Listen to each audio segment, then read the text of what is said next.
कि आज हम लोग क्लास 12th का जो है हिंदी का ऑब्जेक्टिव प्रश्न 2024 में जो दो पेपर होने वाला है उसी का जो है शॉर्ट ऑब्जेक्टिव प्रश्न कंप्लीट करेंगे। ठीक है, जो कि गेस किया हुआ ऑब्जेक्टिव रहेगा। ठीक है, 7 फरवरी का जो है आपका पेपर होने वाला है, उसी का जो है विजुअल क्वेश्चन पेपर है। ठीक है, तो आपको अच्छे तरीके से जो है इन प्रश्नों को देखना है। ठीक है, यदि आपका भी पेपर 2024 में होने वाला है तो प्लीज़ इस चैनल को सब्सक्राइब कर लीजिए और वीडियो को लाइक कर दीजिए। ठीक है, क्योंकि यहाँ पे जो है ऑब्जेक्टिव और सब्जेक्टिव सारे विषयों की तैयारी अच्छे तरीके से कराया जा रहा है। ठीक है, चलिए पहला प्रश्न यहाँ पे देखते हैं आपका। ठीक है, पहला प्रश्न आपका क्या कह रहा है। ठीक है, चलिए आपका देखिए पहला प्रश्न कह रहा है यहाँ पे कि आर्ट ऑफ कन्वर्सेशन कहाँ के लोगों में सर्वाधिक प्रचलित है। ठीक है, तो ये आपको बताना है। ये यूरोप में बहुत ज़्यादा प्रचलित है। ठीक है, एक भी प्रश्न आपको छोड़ना नहीं है पेपर में, इसका 100% गारंटी है। यहाँ से देखिए सारे प्रश्न लड़ेंगे। गांव का घर शीर्षक कविता के कवि कौन है, तो ये जो है आपको बताना है कि भैया जी ये आपका होता है ज्ञाने ज्ञाने ज्ञाने तंद्रपति। ठीक है, ज्ञाने तंद्रपति आपको बताना है कि गांव का घर शीर्षक कविता के कवि हैं। ठीक है, अगला प्रश्न कह रहा है 100 अज्ञान और एक सुजान शीर्षक उपन्यास के लेखक कौन है, तो ये बताना है।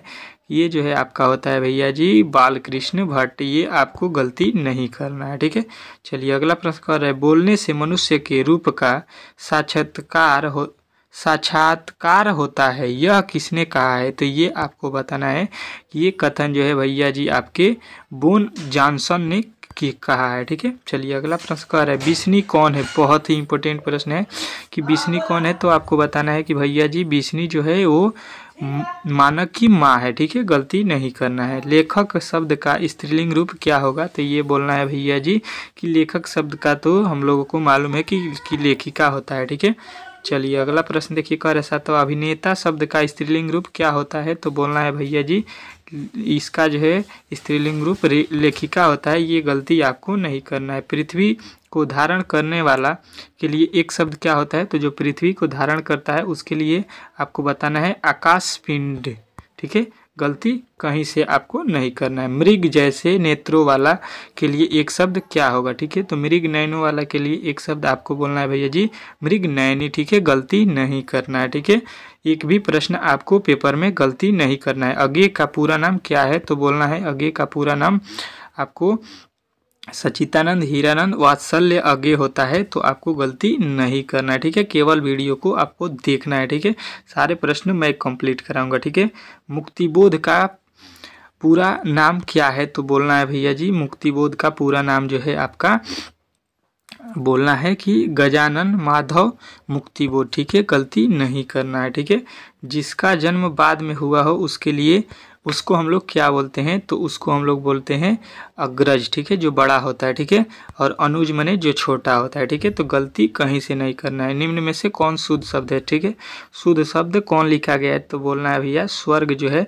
यहाँ पे शुद्ध लिखा गया है। ठीक है, चलिए अगला प्रश्न देखिए कह रहे हैं निम्नलिखित में से शुद्ध शब्द कौन है। ठीक है, तो बोलना है भैया जी कि शुद्ध शब्द तो हम लोग वाल्मीकि यहाँ पे देख रहे हैं। ठीक है, चलिए अगला प्रश्न देखिए कह रहे हैं जिससे किसी बात के न होने का बोध हो उसे हम लोग क्या कहते हैं, तो ये बोलिएगा भैया जी कि ये तो आपका हो जाएगा निषुद्धवाच। ठीक है, बोलना नहीं है। अगला प्रश्न देखिए कह रहे हैं निम्न में से शुद्ध शब्द कौन है। शुद्ध शब्द आपको बताना है, तो बोलिएगा प्रधानाचार्य जो है शुद्ध शब्द है। ठीक है, गलती नहीं करना है। निम्नलिखित में से शुद्ध शब्द कौन है। ठीक है, तो शुद्ध शब्द आपको बताना है कि ये प्रियदर्शी जो है लिखा गया है ये शुद्ध है। ठीक है, निम्नलिखित में से शुद्ध शब्द कौन है। शुद्ध शब्द आपको फिर बताना है। आपके प्रश्न जो है 3 से 4 वहाँ पे शुद्ध शब्द पूछा जाएगा, तो विकल्पिक जो है आपका शुद्ध फर्स्ट वाला लिखा गया है। किसी काम में दखल देना ये जो है आपका क्या कहलाता है, तो ये बोलिएगा कि ये कहलाता है हस्तक्षेप। ठीक है, चलिए अगला प्रश्न देखिए कह रहा है अगला प्रश्न आपका क्या कह रहा है यहाँ पे कि जानने की इच्छा रखने वाले को हम लोग क्या बोलते हैं। ठीक है, तो जो जानने की इच्छा रखता है उसको हम लोग जिज्ञासु बोलते हैं। कहीं से गलती नहीं करना है। वन में चरने वाला क्या कहलाता है, तो वन में चरने वाले को हम लोग बोलते हैं जी कि वनचर। ठीक है, गलती नहीं करना है। गुण दोष विवेचक कहलाते हैं, तो गुण दोष विवेचक जो है बोलना है आपको कि ये आलोचक कहलाते हैं। गलती नहीं करना है। ठीक है, अगे का जन्म कब हुआ था, तो बोलना है कि अगे का जन्म जो है आपको 1911 ईस्वी में हुआ था, जो कि गलती नहीं करना है। नामवर सिंह का जन्म कब हुआ था, तो बोलना है कि नामवर सिंह का जन्म जो है आपको 1917 ईस्वी में हुआ था, गलती नहीं करना है। ठीक है। निम्न में से प्रेम के पीर के कवि कौन है, तो आपको बताना है भैया जी, ये तो जयसिंह है, ये हमको मालूम है। ठीक है। चलिए अगला प्रश्न देखिए, कह रहे इनमें से कौन राष्ट्र कवि हैं, राष्ट्र कवि आपको बताना है।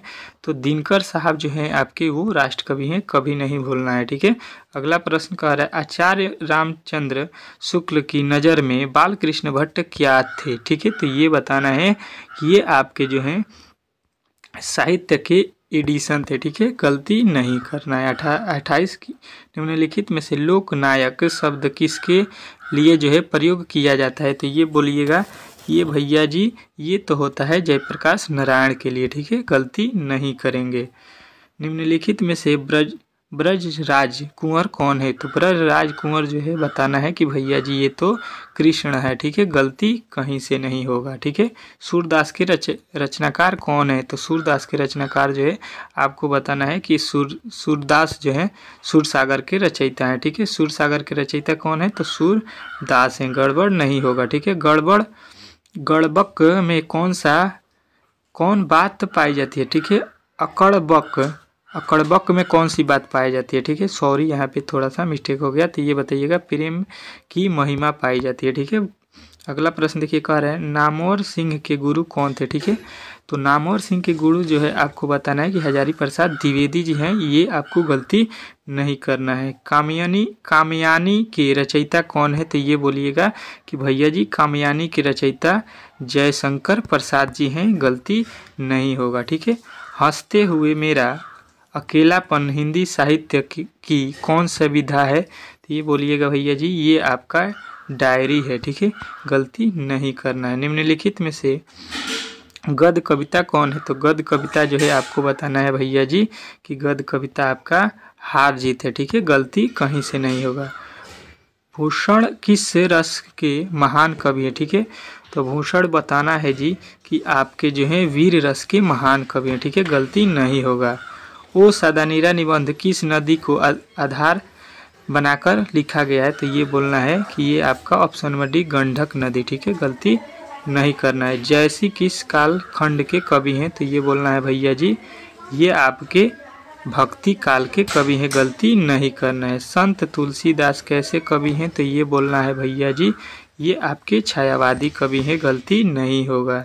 किस कहानी का शीर्षक गैंग्रीन था। ठीक है। तो ये बोलना है भैया जी ये आपके रोज के हैं। ठीक है। गलती नहीं होगा हमसे। ठीक है। अगला प्रश्न कह रहा है नारी और नर एक ही द्रव की ढली दो प्रतिमाएं हैं, किस पठित पाठ का जो है ये लाइन है, ये बताना है। तो बोलिएगा अर्धनारीश्वर में जो है आपका ये लाइन लिखा गया है, गलती नहीं होगा। जे कृष्णमूर्ति की रचना कौन सी है, तो जे कृष्णमूर्ति जो है बताना है भैया जी उन्होंने तो शिक्षा शास्त्र को लिखा है। ठीक है। गलती कैसे हम कर सकते हैं। ठीक है। जूठन क्या है, जूठन तो आपको मालूम होगा कि जूठन क्या है भैया जी, तो बताइएगा आत्मकथा है। ठीक है। गलती नहीं होगा। ठीक है। ईद का चांद होना मुहावरे का अर्थ क्या होता है। ठीक है। तो आप लोगों को बताना है कि ईद का चांद होना मतलब बहुत दिन के बाद दिखाई देना, ये तो कोई भी बता देगा। अंधे की लकड़ी मुहावरे का अर्थ क्या होता है, तो ये बताइएगा भैया जी ये तो एकमात्र सहारा होता है, ये तो हमको पहले से मालूम था। ठीक है। अधजल गगरी छलकत जाए लोकोक्ति का जो है अर्थ क्या होता है, तो ये बोलिएगा भैया जी ये तो सिंपल है, ये होता है आवश्यकता से अधिक प्रदर्शन करना। ठीक है। चलिए अगला प्रश्न कह रहे हैं नाच न जाने आंगन टेढ़ा लोकोक्ति का अर्थ क्या होता है भैया जी, तो ये बताइएगा बहाना बनाना। ठीक है। ये तो हमें पहले से मालूम था। 3-13 होना मुहावरे का अर्थ क्या होता है, तो 3-13 होना बताइएगा कि तितिर बितिर होना मतलब छिटा उठा जाना। ठीक है। हीरा शब्द कौन सी लिंग है। ठीक है। तो हीरा बताना है भैया जी हीरा जो होता है ये तो द्रव्यवाचक संज्ञा होता है, ये हम कैसे गलती कर सकते हैं अच्छे तरीके से पढ़े हैं। बुढ़ापा शब्द में कौन सी संज्ञा है, तो बुढ़ापा शब्द में जो है आपको बताना है कि ये एक भाववाचक संज्ञा होता है। ठीक है। यहाँ पे जो है आपके लमसम जो है यहाँ पे आपके 100 प्रश्नों में से हम लोगों ने 50 प्रश्नों को कंप्लीट कर लिया, ठीक है। इसके बाद से हम लोग 51 से लेके हम लोग 100 तक प्रश्नों को अगले वीडियो में कंप्लीट करेंगे, क्योंकि वीडियो जो है लंबा हो जाएगा तो यूट्यूब पर अपलोड करने में जो है थोड़ा प्रॉब्लम हो जाता है हमारे यहाँ, ठीक है, नेट का, ठीक है। तो चलिए इसका पार्ट 2 आएगा तो आप लोग अच्छे तरीके से देख लीजिएगा, ठीक है। चलिए अगला जो है वीडियो में, ठीक है। तो अगर वीडियो अच्छा लगा हो तो प्लीज़ चैनल को सब्सक्राइब कर लीजिएगा, ठीक है।